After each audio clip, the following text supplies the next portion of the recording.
Hello, my fellow members of Boston Sports Nation. Welcome to another edition of the Royal Rooters podcast.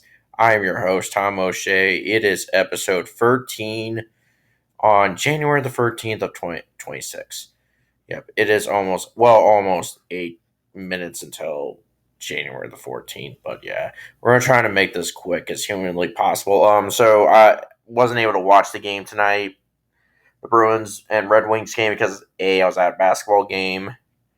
I had to film it, and then I just got home late, and this is kind of why we need to kind of sift through it and stuff like that. That was pretty much the only Boston sports related thing that happened today. Nothing else really happened, at least except maybe some. Well, I mean, yeah. Did hear Boba or the Red Sox might be being aggressive on Boba, but all right, we'll see how that goes.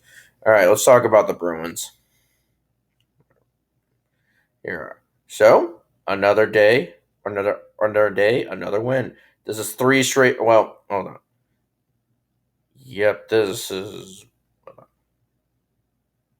four straight wins in a row as the Bruins improve to 26 and 19, and now they are in have that first seed in the wild card spot behind or in front of the Toronto Maple Leafs as they win against the division leading Detroit Red Wings and shut them out 3-0 at the TD Garden.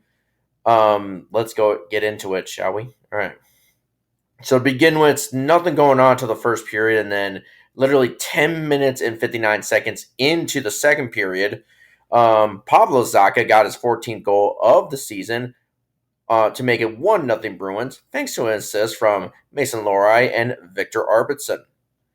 Lohrei's 15th assist and Arvidsson's 14th assist.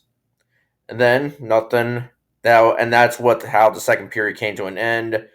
It was 1-1. And then the third period, the Bruins had on 3 minutes and 49 seconds into the third period.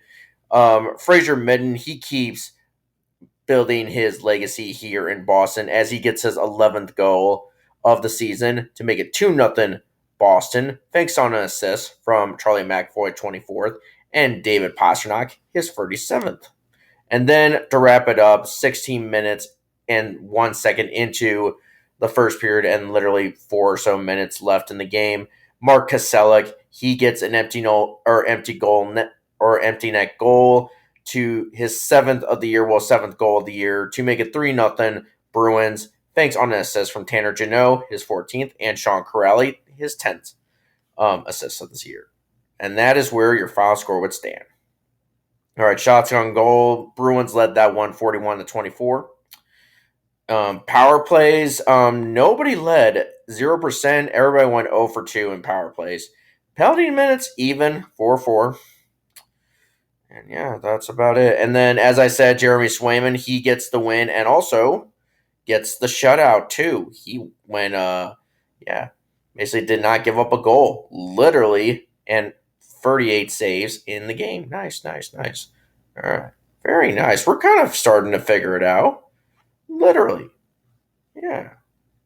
4 straight wins in a row. I knew we had like 3. I didn't know it was 4 in a row. Man, it's not really paying too much attention. Yeah. How can I let that happen? All right. So as I said, this gives us 54 points for the season. And as I said, we are now 26, 19, and 2, 26 wins, 19 losses, and 2 OT losses.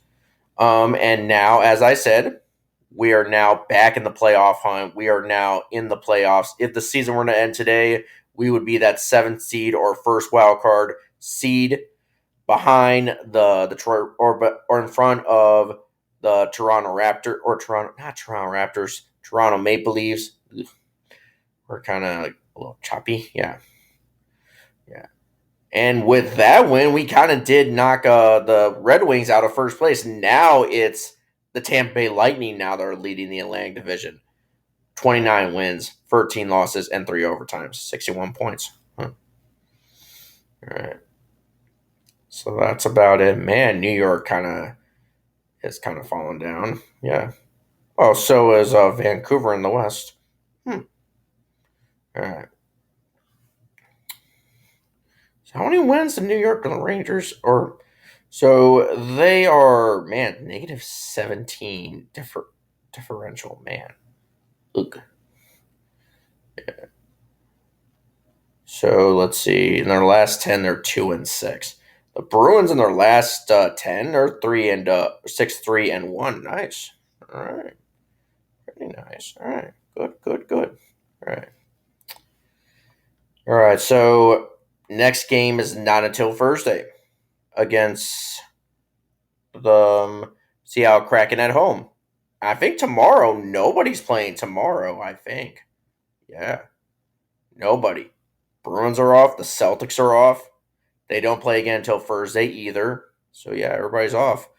So we might just not record a podcast tomorrow because unless if anything news breaking happens or something like that, a trade goes down, some bit of news. But yeah, I mean, yeah, if there's nothing going on related wise, news related wise, or any games, I'm just gonna call it a day off tomorrow. Yeah. Mm-hmm. Before we do go, we did see a little bit of news. I kind of wanted to share this. So Nightingale did announce that the Red Sox are expected to aggressively pursue Bo Bichette. And then Steve Peralt of Section 10 podcast, you guys should listen to that. He kind of tweeted saying, kind of imaginary, kind of like a negotiation tactic to Bo Bichette, quoting, "We'll give you $95 million and a half-used Dunkin' Donuts gift card. Take it or leave it." Uh, I'm kind of dreading that's probably not exactly how that's going to go down, but I'm kind of dreading they're going to try to do something like lowball Bo Bichette. Jeez. Well, it looks like right now, I mean, Philly's kind of leading that race right now. Ugh, man. We were going to think of getting Nolan Arenado, but he didn't just get, and then today he just got traded to the Diamondbacks, so that's out of the question. Brendan Donovan, maybe. I don't know. Mariners, and I heard Mariners and Giants are actively pursuing him at this point and trying to get in the talks to get him. Man, we also need a second baseman too. Yeah. We need lots of things. I don't know. We'll get him though.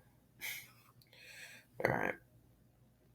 Maybe on some of these off days. I don't think we're going to do this tomorrow, but on one of these off days, I might just do a little bonus episode. Maybe something. I don't know. I'll figure something else out. All right. Until then, I'm just going to call it a night. So, see you guys Thursday, unless something happens. All right. Banyana.